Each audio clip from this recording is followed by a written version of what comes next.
Well, hello and welcome to Passive Prospecting for Real Estate Agents. My name is Levi Lascsak. I am your host today, and I'll be joined here in just a second by my trusty co-host, Krissy Owens. She'll be jumping in here in a minute. We were working on some audio in the background, but I think we're good to go, right? It should be good to go. I see a few of you out there already, so if you don't mind, hit the thumbs up. Also, throw out a comment. Let me know that I'm coming through loud and clear. Looks like the audio, everything's working on my end.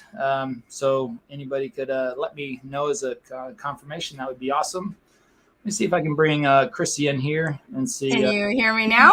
Yeah, I definitely hear something now. Did the cat knock the cord I loose? think this one was my kids. I think they came in and started playing with my audio with my microphone. So. Oh, I got you. Yeah. Well, that's cool. Well, we got it. You found it unplugged there. Yeah, they had turned off. I have my mic right here. I don't know if you can see it, but they had turned the volume all the way down. So Oh, nice. all fixed. Easy. Well, it's pretty cool today. Actually, in the background, you'll probably see some movement. We've got Pamela Barty in the house here in Dallas. She's one of the top podcasters in the country with the Underdog Show. So she hosts the Underdog Show on Apple. I'm sure anywhere you can get your podcast, you should definitely check that out. So she wanted to interview myself and Travis separately, and she was going to be in Dallas for this weekend for an event. And so she was like, I would love to just come into the office, to the studio, check it out. And so she's here. She'll be interviewing with Travis in the background there. I've got mine scheduled for tomorrow. So that's pretty cool. Amazing story she has. Immigrated here from Albania under communist rule. Her parents won the visa lottery. So this is the thing, is that people don't understand this, what happens in these other countries and why America is still so great. And you think about being under communist rule. You know, we were at the Serhant event a couple of weeks ago, and Gogo told her story from stage, and she came from somewhere in that region as well. You can't really pronounce it, right? At 8 years old, she said what did it for her was, you know, her father was able to get a hold of a TV and a VCR. So think about this. They didn't even have, not even TV in our house. And she said everything. She said, you live in a box. This is her description from stage. You live in a box under communism. And he brought home 2 movies. He could only get a hold of 2 movies, and it was 48 Hours and Another 48 Hours by Eddie Murphy. And she said she didn't even know that she didn't even know Black people existed. You know, she had never seen or heard. I mean, just growing up in that environment just was never, you know, because they didn't have access to outside media. You got to think about these things. Access to outside media, what's going on outside of their city, outside of their country, access to movies, you know, a simple TV and a VCR back then. So, but you know, immigrated here. And she said Eddie Murphy was so happy on the movies that she just said that was it for her. That was her defining moment. Think about that. 8 or 10 years old, seeing something like that and saying, that's it for me. I've got to get to America no matter what. And, you know, she had to wait until she was, I think, 20 years old before she finally was able to do that, and then moved here with a couple of $100 barely in her pocket, not speaking hardly any English or none at all. And now she's a powerhouse real estate agent. I mean, speaking at events, running companies. I mean, she is definitely a boss lady, super cool. And then you got someone like Pamela in here who was just telling us her story this morning, coming from Albania. And at 5 years old, they run lotteries. I've heard of that before, but haven't really got into it in depth. But her parents, imagine that, won the lottery to be able to come to America to start over. And she said her parents were like, well, let's go, we're getting out of here. Or her dad was like, we're getting out of here. But her little brother was just born and she came over here at 5 years old. Her parents didn't speak English at all whatsoever. And, but moved here and just worked their way up. And now she runs one of the top podcasts. She does development, real estate. She's a boss lady in real estate. I mean, it's amazing to see people, just just build themselves and start a career. So anyways, that's why we're kicking off the show today. Anyways, just, gotta go after what you want. Gotta work for it. Right. So a lot like videos and YouTube, if you want to be on YouTube, yeah. I see we've got Kevin. Kevin, I see you there in the background. You got a thumbs up. Can I get a thumbs up? We can bring you up here and see what's going on. How you doing, guys? Yeah. Right. Well, thanks. Good. What market are you in? I'm in the Woodlands, Texas, just north of Houston. Okay. Yeah. We know the Woodlands. We just drove back from there yesterday. Yeah.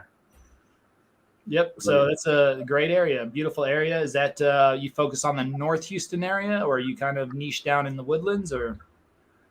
So the Woodlands is in Montgomery County, South Montgomery County, and it's I'm most familiar with the Woodlands. I'm a new realtor, been at about a year or so, and this area, a lot of folks are coming here from all over the country. Some of my clients have been HP moved there from HP, the prototypical Silicon Valley company moved here to the Woodlands.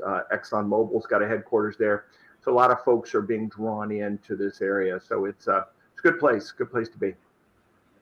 Yep, I guess that's where HP. I know that was a big deal. What, probably 6 months or a year ago when they made that announcement, right?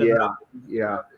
The Woodlands was voted by Niche Magazine a couple times the best place to live, work, and play in America. And so if you like to golf, there's golf where you can't.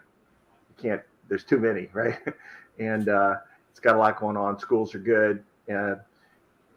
We came here because the kids could walk and ride their bike to school. To folks that matters to, and there's still a lot of them out there. It's unbeatable. Oh, there you go. But I caught you at Build, and I was inspired by just everything. By the way, side note, got your book, given it to two friends now who have challenges, GI challenges, and 2 thumbs on that. Thank you, Levi. Oh, thanks. Appreciate it. Yeah, that was a clearly not a New York Times bestseller, but I really just put that together because for those that have heard, by the way, actually, we just published the Build speech on the channel this morning. So, but with all of our cool camera angles. So, that's the great thing. That's why we have to be a little patient about publishing these talks, because we could always just get like the straight on shot, but we had Alex, work in the room. We had a couple of different camera angles, and we were able to get 2 different camera angles as well from the event. And so it's always worth just waiting a little bit extra to get there. So we're able to piece together a really cool video on that talk. So if anybody hasn't caught that Build speech, which Kevin was referencing, it was an awesome experience to, be up there and share the, the opportunity with 6,000 agents. And it was really, really, really a lot of fun and a big honor. And what we talk about, actually, we threw that in there, is that was manifested a year earlier. It took a full year for that to come full circle. And I touch on that a little bit in the speech. If you check out our second to last podcast, then we really kind of go into the backstory of how that all played out. I didn't really touch on it at Build. Of course, I didn't have time to do that, but I brought up the last piece that the proof that we manifested that over a year ago, and it came true. And I think it's just a great way to look at, where are you and where do you want to be? And but what we always caution with that is that it's not just the fact of manifestation. You have to put in the work and the effort there to go with it. So but yeah, thanks, man. I appreciate the feedback on that. And the book, again, going back to the book on my health journey, I just documented that for it to hopefully help other people. I don't know if what worked for me will work for them, but I wanted them to see it took 5 different natural doctors to get me well. But each one showed up at the right time in my journey of healing, which took me a full year to recover to where I felt like I was 100% and could get back in the gym and get back into CrossFit. And that took a full year and 5 different doctors. But hopefully it just sparks some interest, ideas. Those doctors, as far as I know, are still practicing. So they're always, I think it's worth it to go visit sometimes if even if you don't have that access close to home, it's worth a plane ticket to go out there and make a visit. You never know. I mean, I would just, those issues are terrible to deal with. So it's like, it's, you know, I can only imagine. Yeah. I mean, that's what that book was for, is just to try to help others. And that we priced it at the minimum. We just did that through Amazon, you know, publishing and which was pretty cool. So, but thanks for sharing that. I appreciate it. You betcha. So what's going on? Any questions on anything we can help you out in the YouTube world right now, or are you just hanging out? I'm trying to decide. Maybe this question is, should I consider getting a new? You know, I've got a little YouTube channel now used for my weekly updates to clients, but through it all, I'm wondering, should I consider getting a new channel name and or URLs or websites and stuff like that, or does YouTube kind of not care about that as long as you put the proper thing in the title and whatnot, that you'll get the coverage and exposure? So I'm cogitating and not wanting to jump in on my current channel if I'm going to rebrand to another one, if you get what I'm saying. Yeah. What's your current channel? I guess it's just Kevin Williams Realty. Let's see. Let's see if I can find it here. I should know it. I should know it. I should have a QR code to show you, but I don't. That's all right. You wearing the cool hat with the blue coat? That would be me. That's a fedora. That's not a hat. That's yeah. You're right. I know. You're right, Levi. Fedora, yes. I was born in Italy, and on our last trip over there, I got one, and I didn't care. But next thing you know, everybody's, yeah, you look good in the hat. You look good in the hat. So I'm thinking, okay, here we go. Because, you know, we have a tradition here in Texas. Apparently, every Miss Texas, they retire and they get into real estate, and they all work in this neighborhood. So we got some stiff competition, if you get what I'm saying. Yeah. Look at that first video below that. See that there? I had my secret weapon, which is the new home sales, or either of those two. My secret weapon is my grandson with his matching fedora, and we tour homes together. There you go. Yeah, it's just my name, so obviously nobody's going to search for my name, and that's where I'm thinking of, the thought of rebranding. That's where I'm at. Yeah. Okay. Well, a couple of things. We'll just run through this quickly. Yeah. So here's the deal. I mean, I'm gonna take notes. Go ahead. Okay. Yeah. Yeah. Just to caution you, I know you may see this as a secret weapon, but anything with kids in it, YouTube could push back on and also not get as much reach. So yeah, they're big on child safety. I mean, unfortunately, you know, there's just some not so good people in the world, and so this is something that, I mean, they analyze you'd be surprised what they can analyze in a video. And to see a kid, or even if you mentioned ACE assistant, so you kind of mentioned that, we definitely need more of a description. I mean, first of all, the channel is fine. I think you can build off of that, and you can change the name if you want. That's not a hard thing to do. So that's, first of all, you definitely need more subscription or descriptions in there, but you need channel art. You need, let's see, again, the description, we always recommend that being a little bit more search based, again, because nobody's really necessarily researching this part right here. Having woodlands in there is good, but on there, so you need some channel art. I would actually recommend, you might consider unlisting these. Thank you. I wouldn't delete them. I'd probably just unlist them though, and I would just keep the kids out of it going forward. It's just better and easier.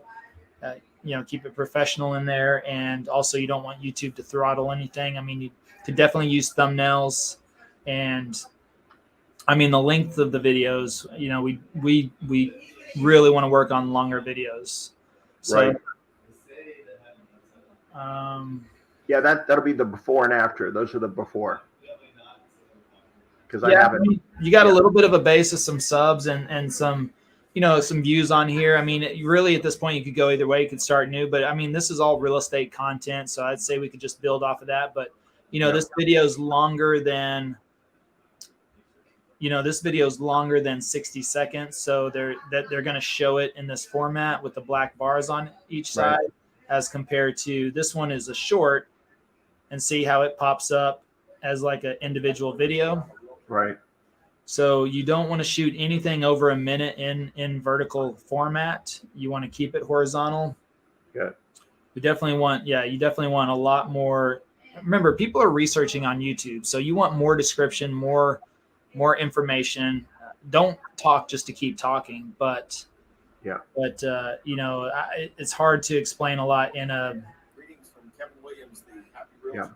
For some of these that are out there, should I go back and add to the description and change and that sort of thing? Leave them up there, but just add good stuff and tags and that sort of thing?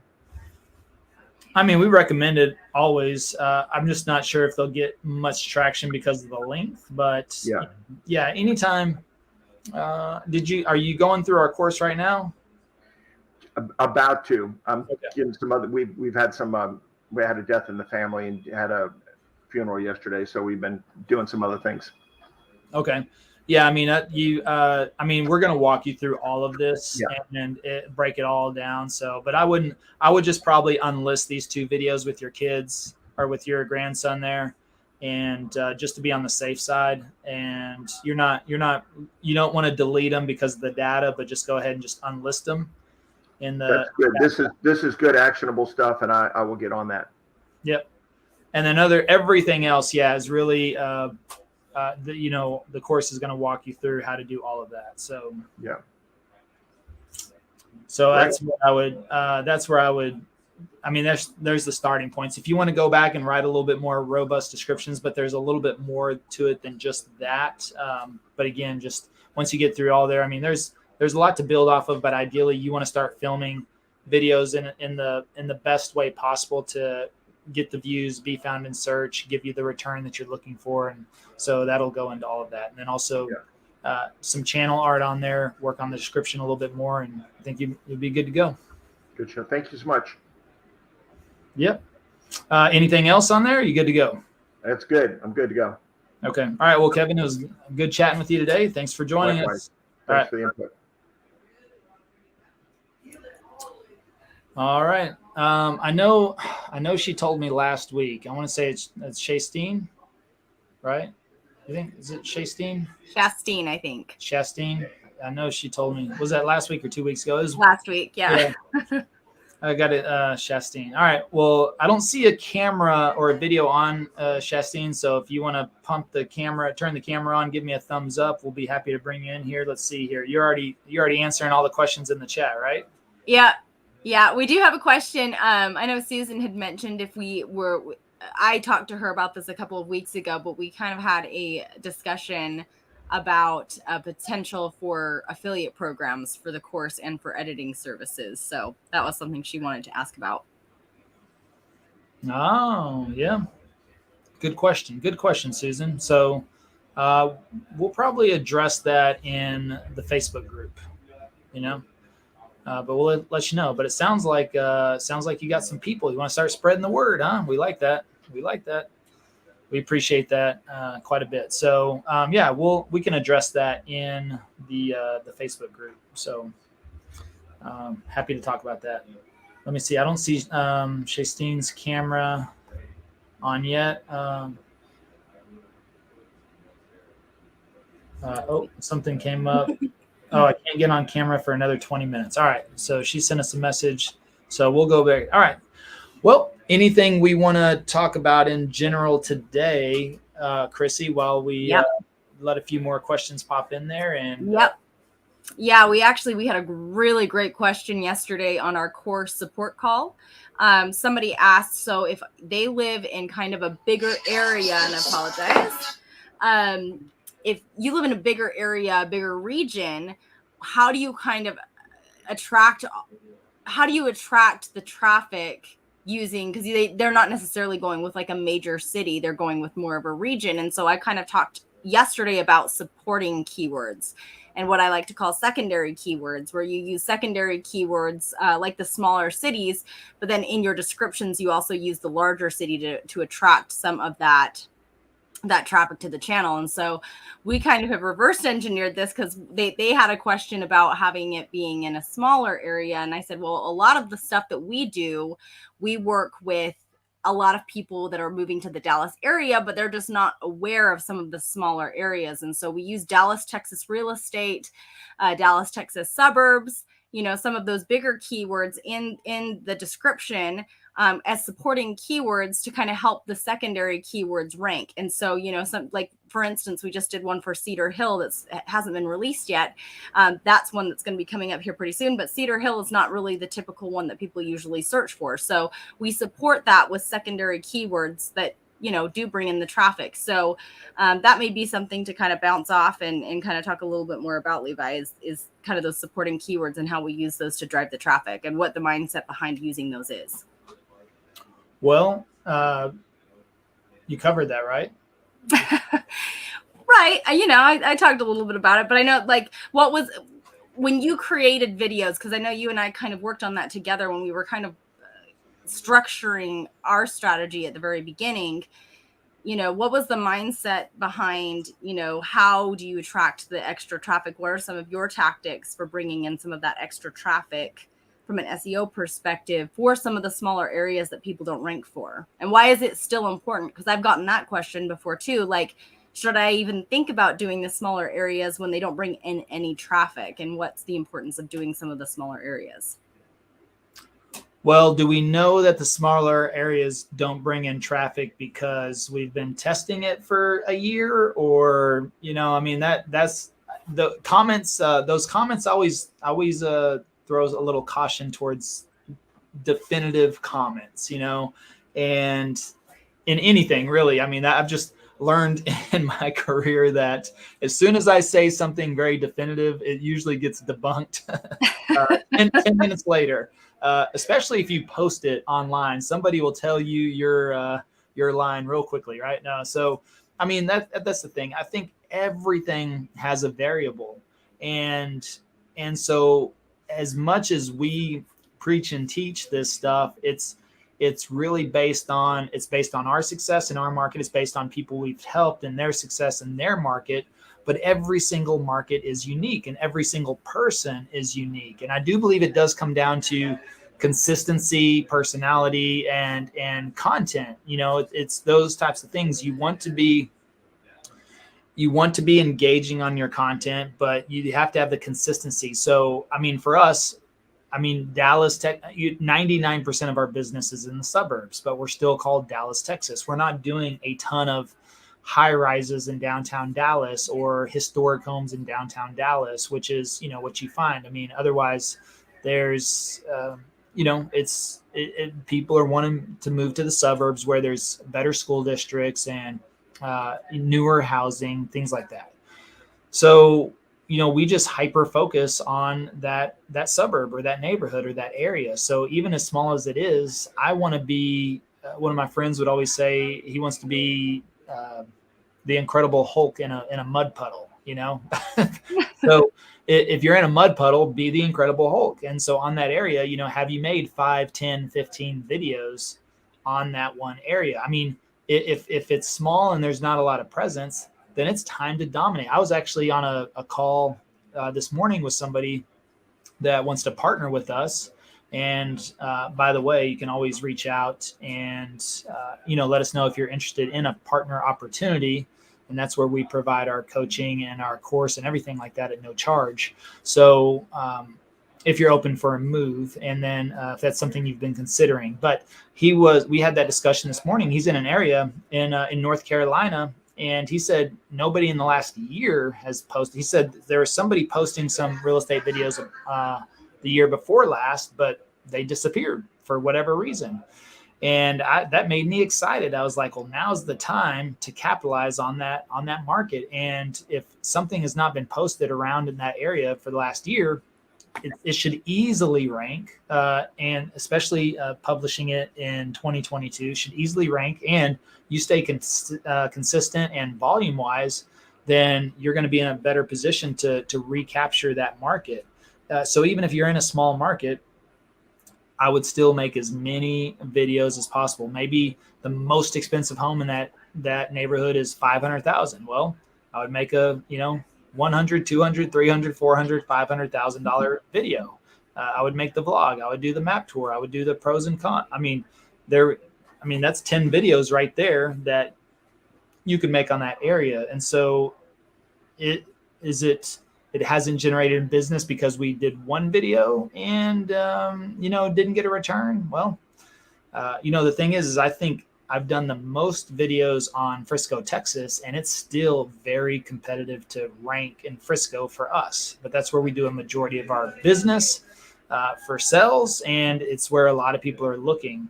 And it's funny, whatever day of the week I look, either we'll be ranked up at the very top or we'll be down a little bit. And so I do different searches, just kind of like just little audits on my own videos and things like that. And it's just very competitive, even though I believe we've put out the most videos. So it just kind of jumps back and forth a little bit. So, from there, I would just do death by volume. So it's always my solution to everything. Just be the one that shows up the most would be, and then you hit it with all those back end keywords. All those secondary keywords, or you focus on Frisco, Texas. Ideally, if that area is just outside of a larger area, you want to be the first one that shows up. And we've got several suburbs where we rank 3 videos in the top 5.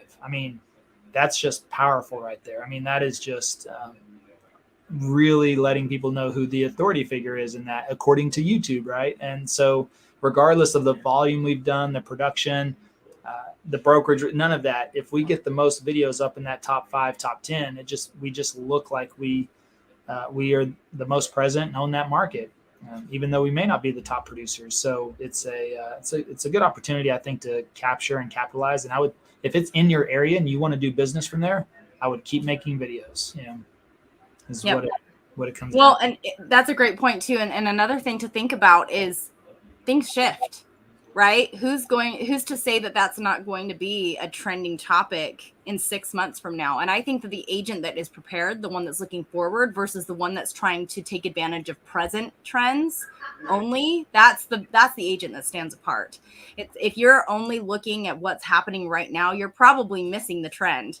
The people who are actually taking advantage of the traffic are people who thought of that trend and thought of that idea 6 months beforehand. You see that on social media across the board. The trending sounds that you see on Instagram, TikTok, the people who have 1 million views are the people who took advantage of that trend when it was starting to surge, not at the end of the wave. And so I think that's really important to keep in mind with some of these other areas. Like I can't remember which one it was. It may have been Cedar Hill. I can't remember. It's an emerging market in the Dallas area. And so there's quite a few, smaller homes, a lot of investors, and forgive me, it could be the wrong one that I'm thinking of, but Levi recently did a video on this, and he was talking about how investors are really starting to flood to this area because with all of the other areas kind of rising in prices, this has remained kind of a steady market. And so a lot of investors that are looking for something in the $200,000 to $400,000 range are going to find stuff in that area. So if that's an emerging market, that's something that is an opportunity.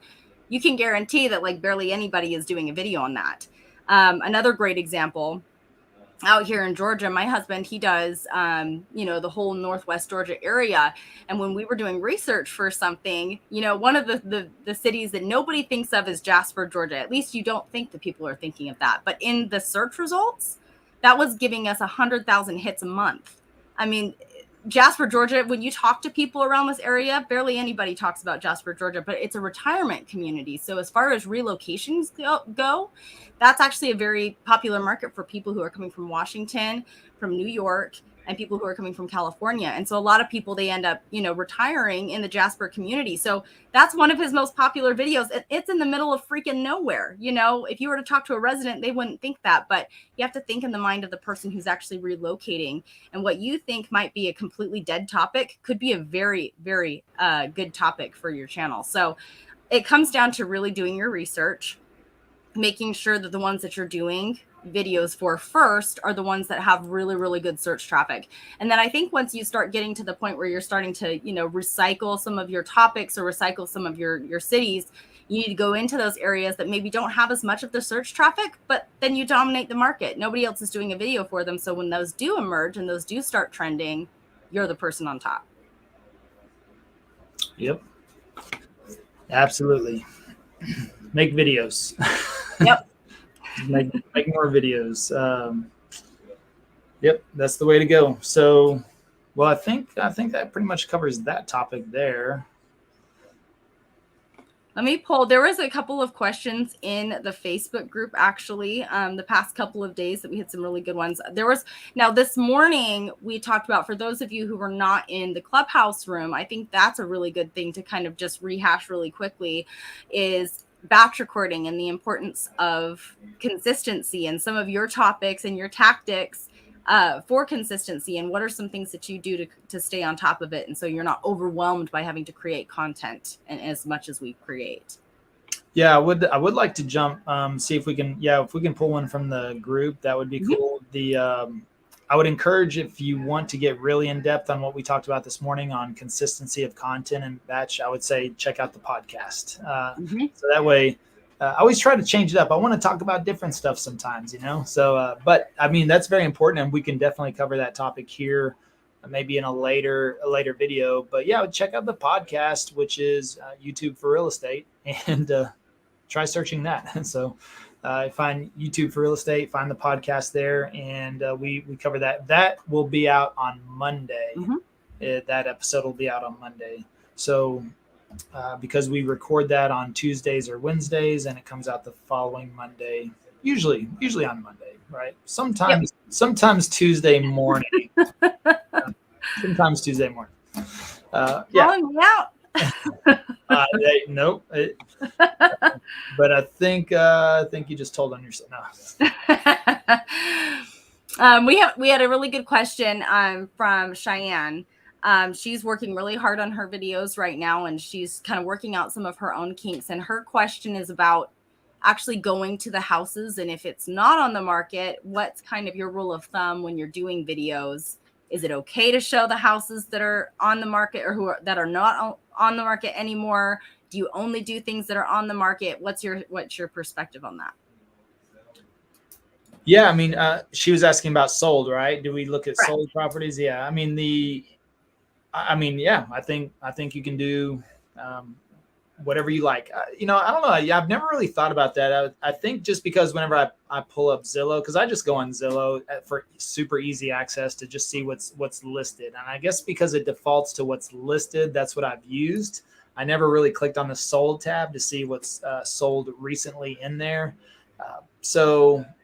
But that may be actually a better way to go if you want to give a representation of what's sold in that area recently. But, just walking through the neighborhood. Yeah, I mean, I've never had a problem or issue with that. We did discuss that a little bit this morning as well, which is I don't shoot the inside of any homes without written permission.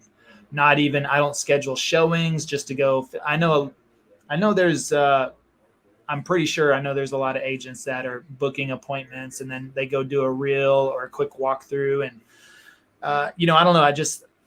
I don't believe in that. I'd rather have permission. I don't know if I think a lot are not getting permission. None of my business, but I just don't want that to ever come back on us. And plus that's, it's the inside of their house. And I understand it may be marketed elsewhere, but if somebody signed that listing agreement, they probably ask for a marketing release, but that doesn't usually extend to random real estate agents, right? So I just want to be respectful of people's space, plus time. It really comes down to a time thing. If I stop in and try to go through 3 different houses in a neighborhood, I mean, I could probably go through it really quickly, but it would be very, very quickly. I mean, it would be a quick walkthrough. But again, I think that people can look at the insides and outsides of homes on Zillow all day long. I think pictures are a pretty good representation usually to help them get an understanding of the house. But the outside, the house across the street, the house next door, the neighborhood, the play area,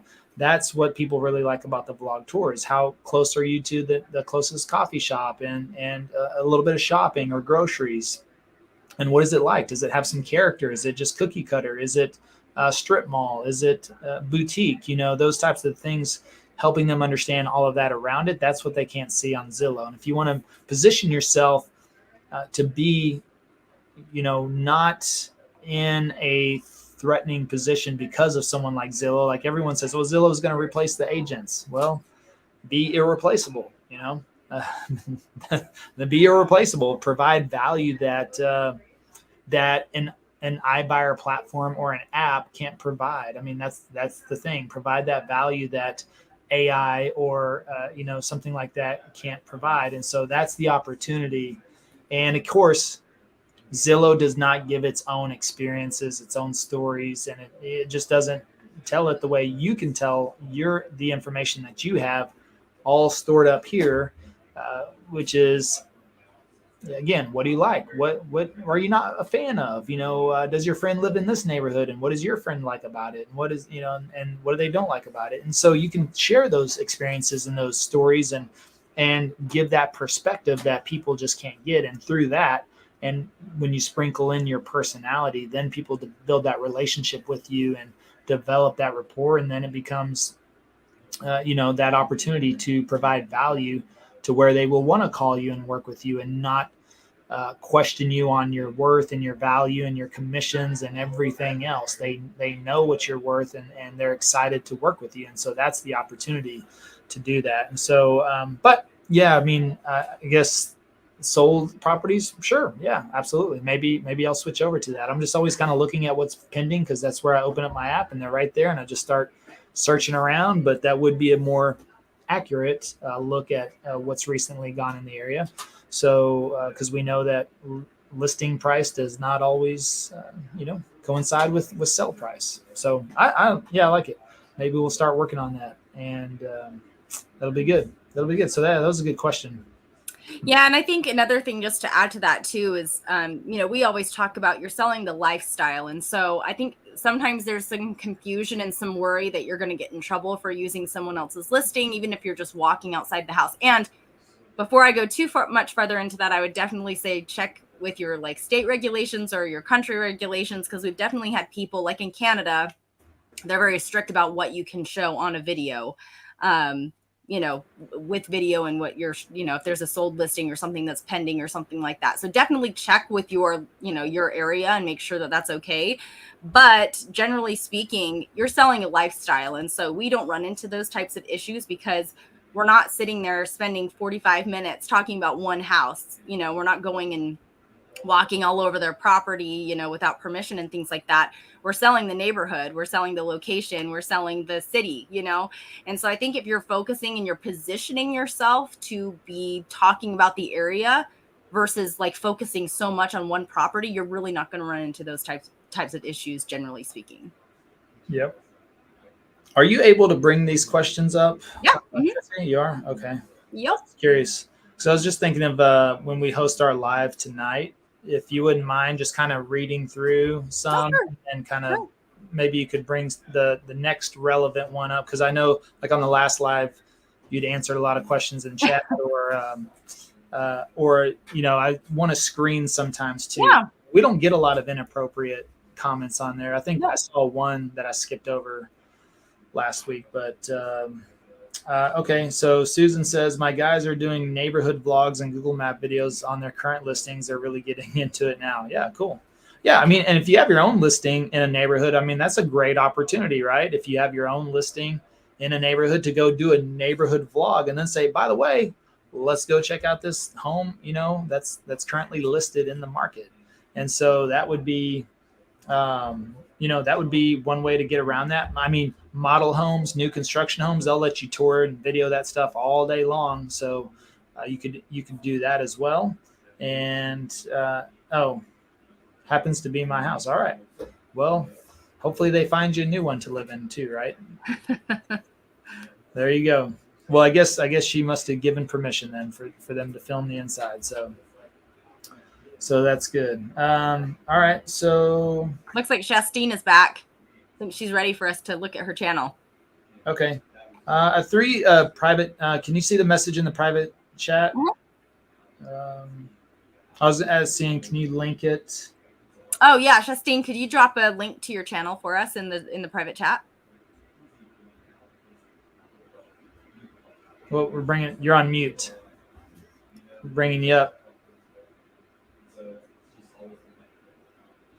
There should be like a little microphone on the bottom of your screen. There should be like a white bar at the bottom, and then on the left-hand side you'll see mute. There you go. Actually, I did put the name of it, which is Vancouver, Washington Living. Does that not bring it up? Oh, I see. Oh, okay. I was looking for a link. I was just looking for the wrong Oh, page. I'm sorry. Right, you're good. You're good. We can find it. When did you start the channel?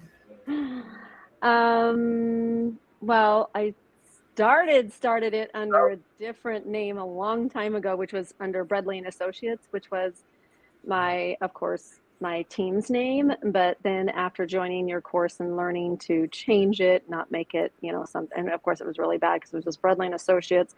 It was a hot mess. So anyway, so I've made the changes. I just put the banner up.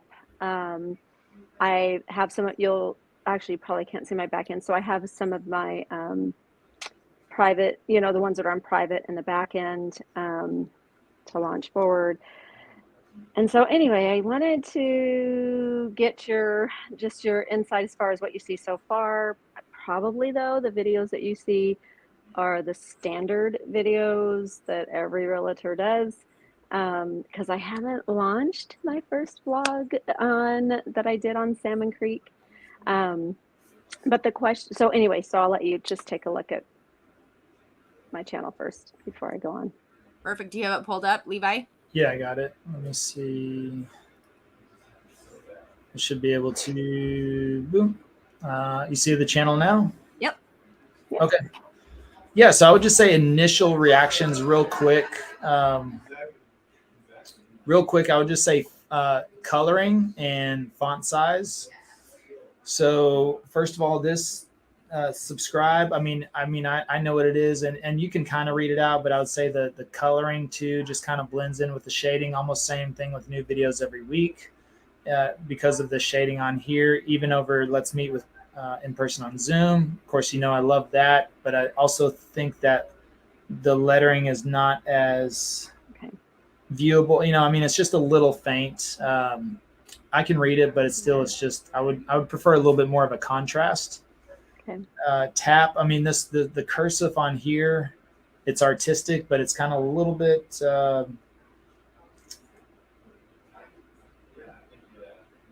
It'll be especially hard to read on a mobile device. So I would probably change that font. Okay. So you're probably cutting off right there. So I might consider, moving yourself to the side a little bit, or even making yourself a little bigger. I know that may seem a little awkward, but just the more you can have zoomed in on yourself. So, let's see. It's just a lot more of a presence, right? You see how now kind of a little, and you want to make that connection a little bit more. So just a little bit bigger. Okay. So if I was going to do a font color, then do I need to do something more vibrant? Because you had indicated to consider changing the font color for the subscribe or Zoom chat, and then also for the. Well, do you have branding colors?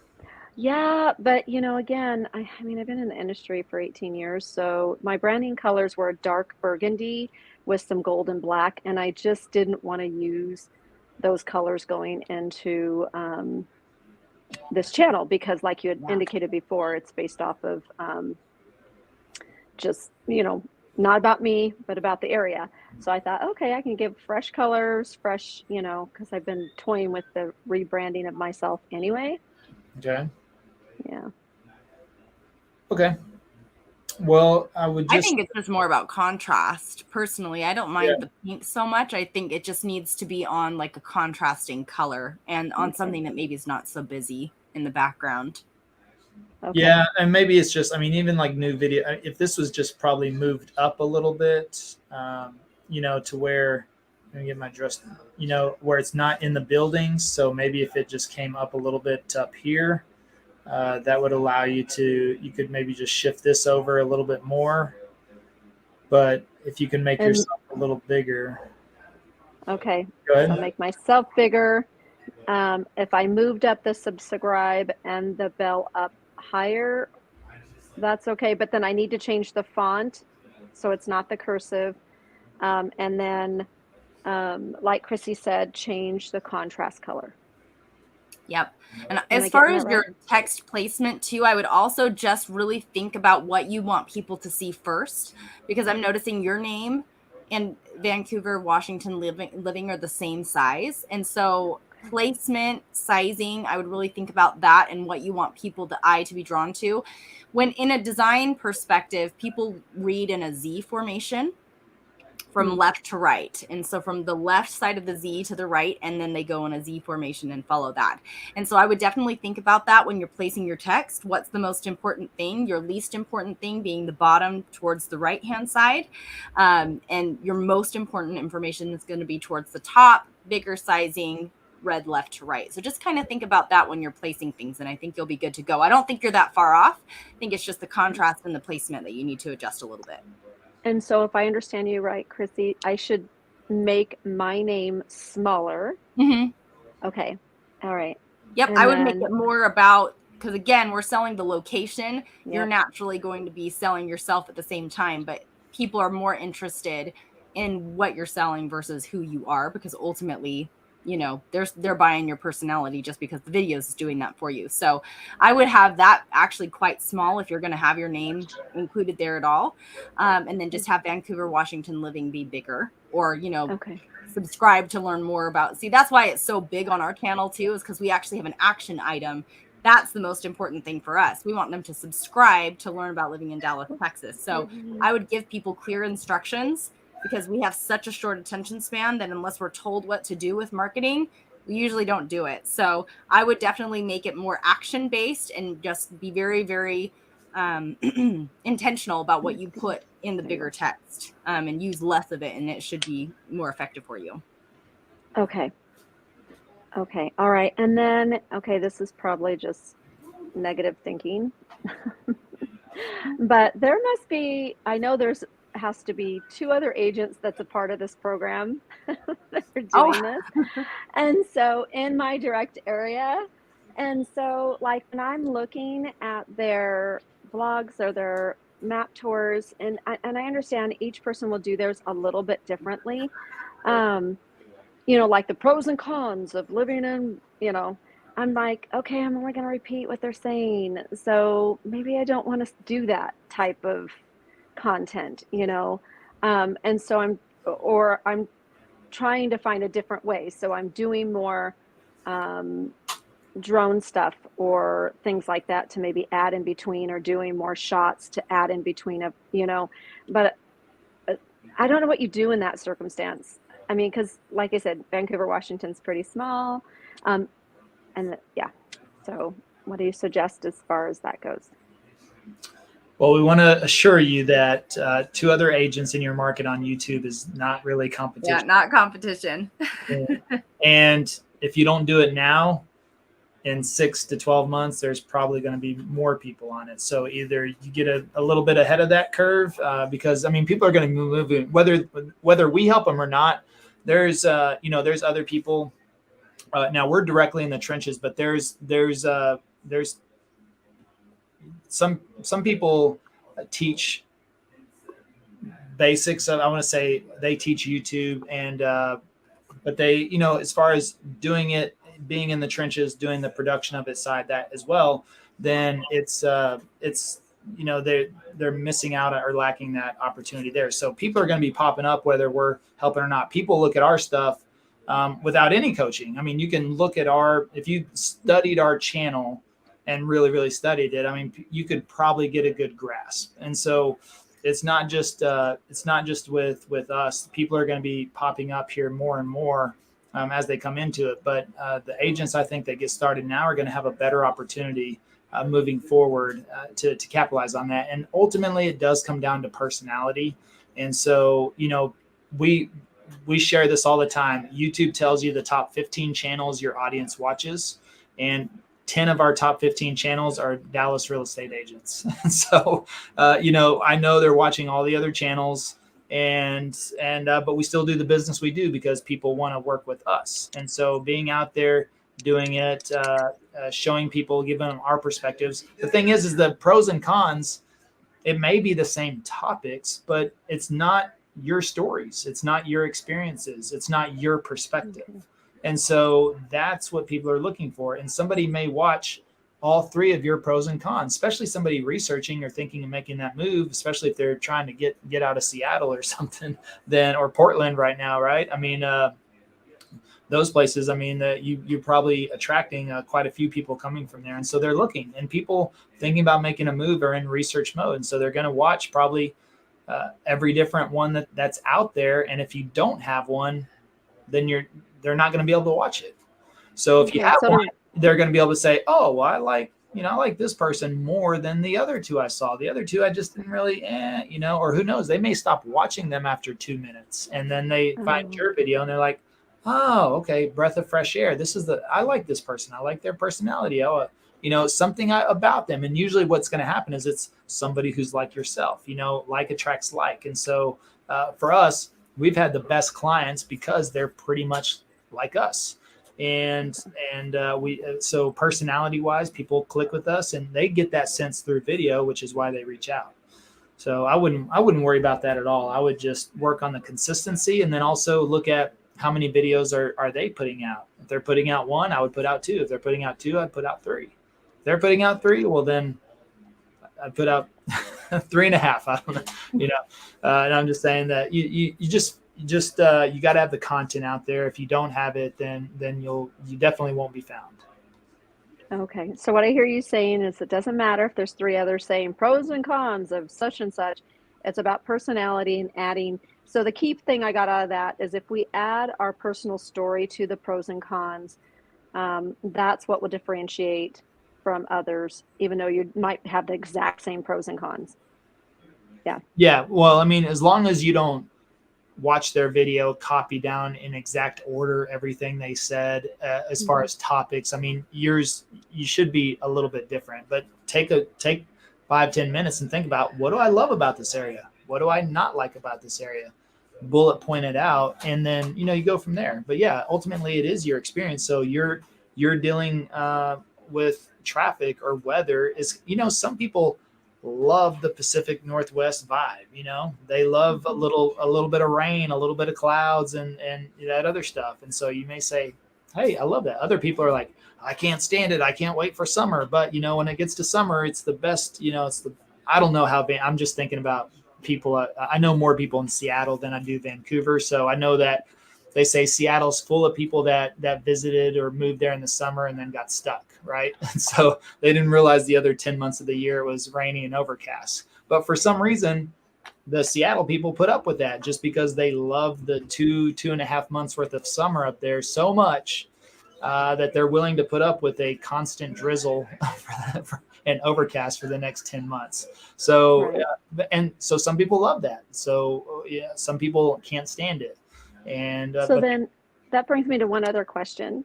And you had mentioned it, Krissy, or one of you guys did earlier, regarding how putting that sub of the big city behind it, even though you guys don't do a lot of business in Dallas. But like, for instance, Seattle is that 3 hours away from me. So should I be using Seattle or should I be using Portland, Oregon, even though it's a different state, which is 15 minutes from me? So, it's like, if I'm going to put in something else to kind of drive as a keyword in my description, and we don't put it in the header. I'm still learning the difference between keywords, descriptions, and like your description. I don't know, like you have the thing underneath here. Yeah, you got the description underneath. You've got the headline or the title, and then the headline, got the tag section. Yeah. Yes. So, like for instance, you'll see on my video or on my page, I did the actual broker live. They had a VIP night of the Parade of Homes here in Vancouver, Washington. So I actually did a live with all the agents everywhere, and I just posted that. And so I tried to do that keyword search, in which the keyword search for it, Northwest, Parade of Homes was a high one on there. So that's what I put in there as the description. And then I tried to can you guys look at that to see whether, was that like the right? Should I have thrown in Portland, Oregon somewhere in there when you're looking at that as far as maybe suggested? I would probably not use something that you're really not associated with. I mean, Dallas, we do business in, and we have agents that do that. We would just say that most of our business ends up in the suburbs. And so, we piggyback off of that Dallas, Texas suburb. So when I say secondary keywords, I'm kind of talking more like a close city that just has higher search volume. So for instance, we have an area out here that Fort Oglethorpe, Georgia is where I live. And I'm sure that half the people here probably can't even pronounce that. So, it's a long name.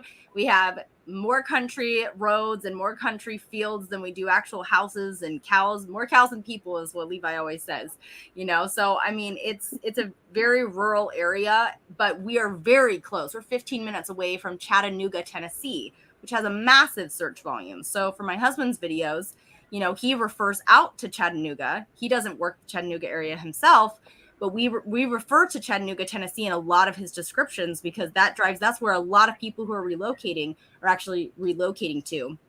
Similar to Lafayette, Georgia. And yes, it is Lafayette and not the French way of saying that. It's actually Lafayette out here.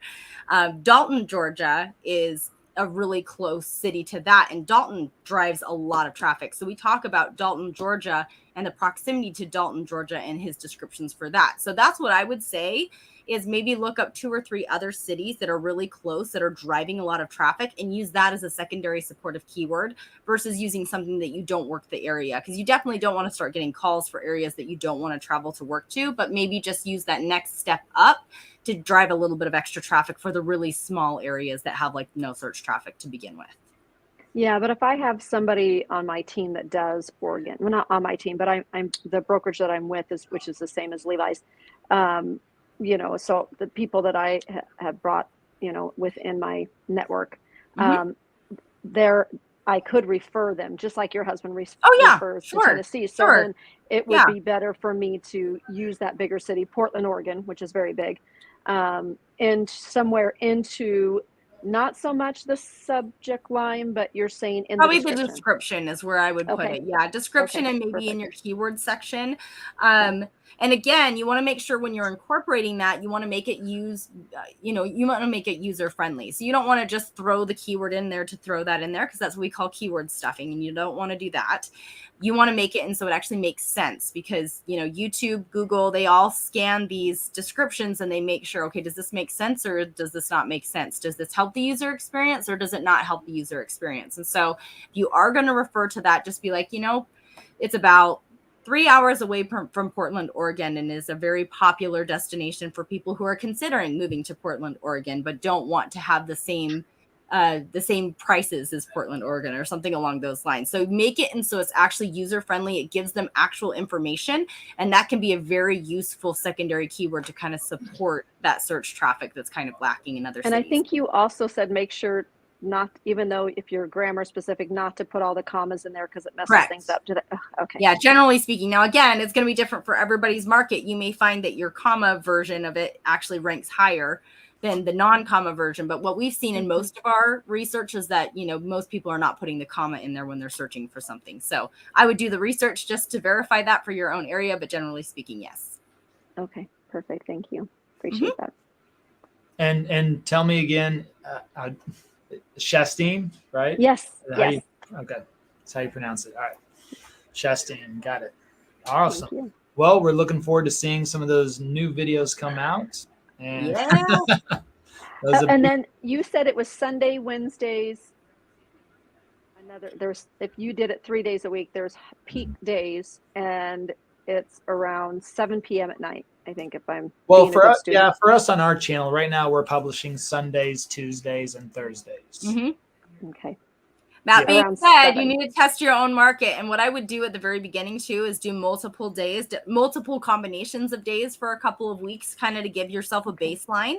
Because it's funny, we actually have a couple of channels that their peak time is 1 a.m. in the morning, their time. So, I mean, it really depends. And so you need to establish a baseline for yourself. I would generally speaking, I would say sometime between 7 p.m. and 10 p.m. Central is most people's peak time.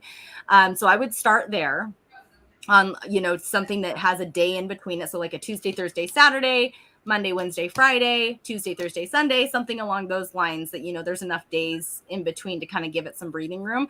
But then watch your analytics, because it may tell you something completely different. We've definitely shifted people to a different combination of days. We have people who do like Monday, Wednesday, Sunday, because the Sunday really performs well. Saturday was not performing well for them. So but you shouldn't be looking at the analytics. You shouldn't go back and look at the analytics though until for at least 2 weeks that you've been maybe trying those specific days, or a week after you've been trying those specific days. What do you say?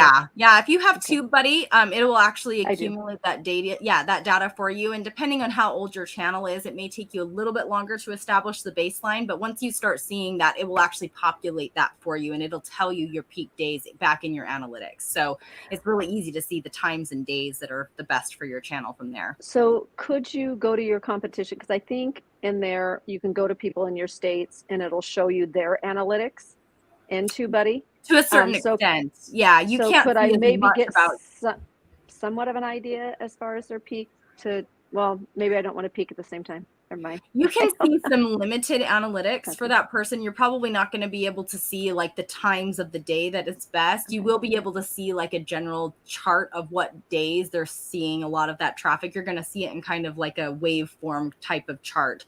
But yeah, you'll be able to see some stuff from there, but it's limited. You'll be able to see more on your channel than you will on other people's channels. Okay, perfect. Thank you. Appreciate that. Yep, you're welcome. You're welcome. Thanks for joining us today. Yeah, thanks. And see you next week. All right, so we got one. Kim says the mic in the recommended tools. Shure MV88. Does it work on iPhone 11 Pro Max? Yes. I mean, as far as I know, it does. I have an 11 Pro that I still use it with, and that Lightning port should be the same. Maybe it says 6 through 8, but the Lightning port is the same, I believe, all the way up through the 13 now is the latest model, actually. So yeah, should just work fine. Just make sure there's a little green light on that. So whenever you plug it in, now here's the key thing. I didn't figure this out until, I don't know, 20, 30 videos later, whenever I wondered why my audio was off on some. You have to, first of all, the phone has to be unlocked, because you know how you can just swipe to open up the camera on an iPhone without unlocking it. So if you do that and you plug in the accessory, the mic, which is an accessory, it won't read it. It won't pick it up. So you're not going to get the audio from it. So you have to unlock the phone, and then you have to turn on the video first and then plug it in. When you plug it in, there's a little green screen on it, very, very small, and it'll light up green to let you know the mic is on. Now that's a little bit harder to see in the daytime. I'll usually just kind of like put my hand over the phone like that just to double check, and you can see that it's on. So once that's connected, it should just work no problem at all. And that's what I use now for everything, and I love it because it's easy, so easy. Just plug and play, rock and roll. All right. Well, shoot, man, it's already an hour. That kind of went by quick, it felt like. So we had some really good questions today. Yep. All right. So thank you all for joining us. We'll just cut it off there, and be back at the same time next week. So feel free to join us as well. Make sure you go to passiveprospecting.com, sign up for to be the first to know when we release the new book. And that'll be coming soon. I think you'll love it. And we'll talk to you next week.